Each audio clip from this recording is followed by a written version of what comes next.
തമിഴകത്ത് പഴയകാല super hit ചിത്രങ്ങൾ തിയേറ്ററുകളിലേക്ക് വീണ്ടും എത്തുകയാണ്. അജിത്തിന്റെയും വിജയുടെയും രജനീകാന്തിന്റെയും കമൽഹാസന്റെയും ഒക്കെ ചിത്രങ്ങൾ റീ റിലീസിലും വൻ വിജയം നേടുന്നുണ്ട്. 2024 ഇതുവരെ ഒരു സൂപ്പർ ഹിറ്റ് പോലും പിറക്കാത്ത കോളിവുഡ് തിയേറ്ററുകൾക്ക് ഇത്തരത്തിലുള്ള സമീപനം ഗുണം ചെയ്യുന്നുണ്ടെന്നാണ് കണക്കുകൾ സൂചിപ്പിക്കുന്നത്.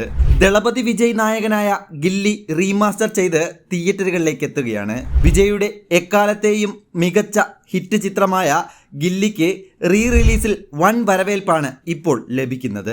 2004 വിജയിയെ നായകനാക്കി ധരണി സംവിധാനം ചെയ്ത സിനിമയായിരുന്നു ഗില്ലി. മഹേഷ് ബാബു നായകനായ ഒക്കഡു എന്ന തെലുങ്ക് സിനിമയുടെ റീമേക്ക് ആയിരുന്നു ഗില്ലി. 2004 അതുവരെ ഉണ്ടായിരുന്ന എല്ലാ കളക്ഷൻ റെക്കോർഡുകളും തകർത്തെറിഞ്ഞ് ഗില്ലി ആദ്യ 50 കോടി നേടുന്ന തമിഴ് സിനിമ എന്ന റെക്കോർഡും നേടി. അതിനോടൊപ്പം രജനീകാന്തും കമൽഹാസനും കൈയടക്കി വച്ചിരുന്ന ഇൻഡസ്ട്രിയൽ ഹിറ്റ് എന്ന നേട്ടവും ഗില്ലിയിലൂടെ ദളപതി സ്വന്തമാക്കി.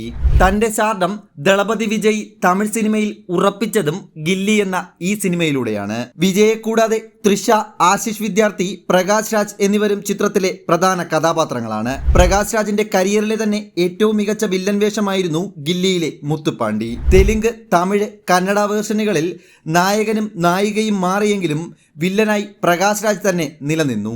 ചിത്രത്തിനു വേണ്ടി വിദ്യാസാഗർ ഒരുക്കിയ ഗാനങ്ങൾ ഇന്നും പലരുടെയും പ്ലേലിസ്റ്റ് ഭരിക്കുന്നവയാണ്. 2004 സിനിമ തിയേറ്ററിൽ കാണാൻ പറ്റാത്തവർക്ക് വീണ്ടും ആസ്വദിക്കാനുള്ള അവസരമാണ് അണിയറ പ്രവർത്തകർ ഒരുക്കിയിരിക്കുന്നത്. സിനിമ ഇറങ്ങി 20 വർഷങ്ങൾക്ക് ശേഷമാണ് ചിത്രം റീമാസ്റ്റർ ചെയ്ത് റിലീസിനൊരുങ്ങുന്നത്.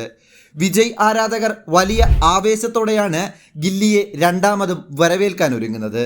ഇതിനകം തന്നെ ഗില്ലിയുടെ 57,520 ടിക്കറ്റുകൾ വിറ്റഴിഞ്ഞിട്ടുണ്ട്.